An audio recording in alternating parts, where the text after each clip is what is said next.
Box കേൾക്കണം. ഞാൻ ഒരു കാര്യം ചോദിച്ചിട്ട് ഇത് 5 മണി വരെ ആയിട്ട് ഇത് വൈകുന്നേരം ആയിട്ട് ഇത് കേൾക്കുന്നില്ലെങ്കിൽ എന്തോ ചെയ്യും? എന്റെ ഉത്തരവാദിത്തത്തിൽ ഞാൻ കാണിച്ചല്ലേ ഇത് കംപ്ലീറ്റ് ആയെന്നുള്ള കാര്യം ഞാൻ കാണിച്ചതാണോ? ഇതിനകത്ത് ഗൂഗിൾ പേ ചെയ്യണം, സൂക്ഷിച്ചാണ് കാരണം ഇത് ഫ്രോഡ് തരോ കാണിച്ചു വെച്ചേക്കുന്നത്. ഇതിനകത്ത് ഗൂഗിൾ പേ ചെയ്ത് അക്കൗണ്ടിൽ നിന്ന് പൈസ പോയി കഴിഞ്ഞപ്പോൾ പറയാം ഇതിനകത്ത് സൗണ്ട് കേട്ടാലേ ഇവിടുന്ന് വിടത്തുള്ളൂ. എന്നിട്ട് അരമണിക്കൂർ കഴിഞ്ഞിട്ടാണ് സൗണ്ട് കേൾക്കുന്നത്. അതാ ചോദിച്ചത്. ഞാൻ 22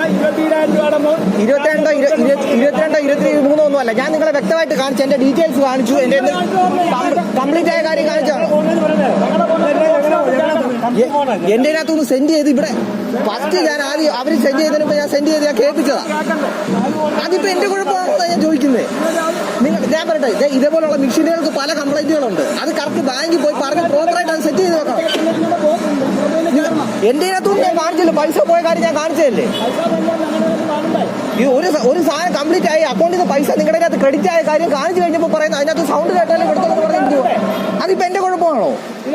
നിങ്ങൾ ഒട്ടിച്ചു വെച്ചേക്കുന്നത് ഇതിനകത്താണ് ഞാൻ സ്കാൻ ചെയ്തത്, അല്ലാതെ വഴി കൂടെ പോയിരുത്തിന്റെ അതിനകത്ത് സ്കാനറിനകത്തല്ല ചെയ്തത്.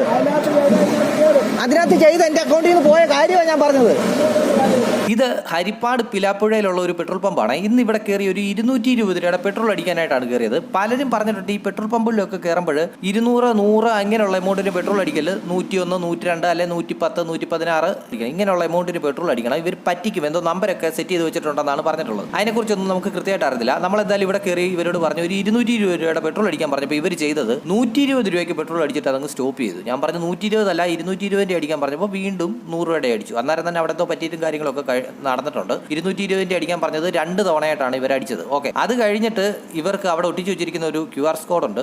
അതിൽ സ്കാൻ ചെയ്ത് പൈസ ഇട്ട് കൊടുത്തു. പൈസ ഇട്ടതിന്റെ സ്ക്രീനും കാണിച്ചു കൊടുത്തപ്പോൾ ഇവർ പറയുന്നത് ഇവരുടെ VA ബോക്സിനകത്ത് സൗണ്ട് കേട്ടില്ല, നിങ്ങൾ ഒന്നുകൂടെ ഇത് സ്കാൻ ചെയ്ത് നിങ്ങളെ നമ്പരൊക്കെ അടിച്ച് ഒന്നുകൂടെ പൈസ ഇടണം, സൗണ്ട് കേൾക്കുന്നിടം വരെ പൈസ ഇടണമെന്നാണ് ഇവർ പറയുന്നത്. ഓർത്തോണേ, നമ്മൾ 220 രൂപയുടെ അടിച്ചു, അത് കയറിയിട്ടില്ല, ഒന്നുകൂടെ സ്കാൻ ചെയ്ത് പൈസ ഇടാൻ. ഞാൻ ചോദിച്ചാൽ അത് എന്തിനാണ് ഇടുന്നത്? അതിന്റെ സ്റ്റാറ്റസും കാര്യങ്ങളും എല്ലാം കാണിച്ചു. ഇവരുടെ ആ ഒരു പെട്രോൾ പമ്പിന്റെ പേരും അതേപോലെ തന്നെ നമ്മുടെ അക്കൗണ്ടിൽ നിന്ന് ഡെബിറ്റ് ആയി ഇവരുടെ അക്കൗണ്ടിൽ ക്രെഡിറ്റ് ആയതിൻ്റെ ആ ഒരു സമയവും സ്റ്റാറ്റസും അത് കംപ്ലീറ്റ് ആയെന്നുള്ളതിൻ്റെ എല്ലാ സ്റ്റാറ്റസും കാണിച്ചിട്ട് ഇവർ സമ്മതിക്കുന്നില്ല. ഇവർ പറയുന്നത് സൗണ്ട് കേൾക്കാതെ പൈസ വന്നിട്ടുണ്ടെന്ന് ഉറപ്പ് വരുത്താൻ പറ്റത്തില്ല, ഒന്നുകൂടെ പൈസ ഇട്ടേക്കത്തുള്ളതെന്നാണ് പറയുന്നത്. ഒരു 5-8-10 മിനിറ്റ് അവിടെ നിന്ന് കഴിഞ്ഞ് ഇവരോട് സംസാരിച്ച് കഴിഞ്ഞ് കുറേ നേരം മുഷിഞ്ഞ് സംസാരിക്കേണ്ടി വന്നു. സംസാരിച്ചുകൊണ്ടിരിക്കുന്നതിൻ്റെ ഇടയ്ക്കാണ് ഇവരുടെ അക്കൗണ്ടിൽ ക്രെഡിറ്റ് ആയിട്ടുണ്ടെന്നുള്ളതിൻ്റെ സൗണ്ട് കേൾക്കുന്നത്. ഈ VA ബോക്സ് എന്ന് പറയുന്ന സാധനത്തിന് പലയിടത്തും, നമ്മുടെ റാന്നിയിലാണെങ്കിലും ഇതേപോലെയുണ്ട്, ചിലയിടത്തുണ്ട്. നമ്മൾ പൈസ ഇട്ട് കൊടുത്തു കഴിഞ്ഞാൽ നമ്മുടെ അക്കൗണ്ടിൽ നിന്ന് ഡെബിറ്റ് ആവും, ആ അക്കൗണ്ടിൽ ക്രെഡിറ്റ് ആയി എന്നുള്ളതിൻ്റെ എല്ലാ സ്റ്റാറ്റസും കാണിക്കും, നമുക്ക് മെസ്സേജും വരും. പക്ഷേ ഇവരുടെ അതിനകത്ത് നോട്ടിഫിക്കേഷൻ സൗണ്ട് വരുന്നത് ഒരു 5-8-10 മിനിറ്റ് കഴിഞ്ഞിട്ടായിരിക്കും. അതുവരെ അവിടെ നമ്മളെ പിടിച്ചു നിർത്തുകയാണ്. അവസാനം നല്ല രീതിയിൽ മുഷിഞ്ഞ് സംസാരിക്കേണ്ടി വന്നു. പലയിടത്തും കൊണ്ട്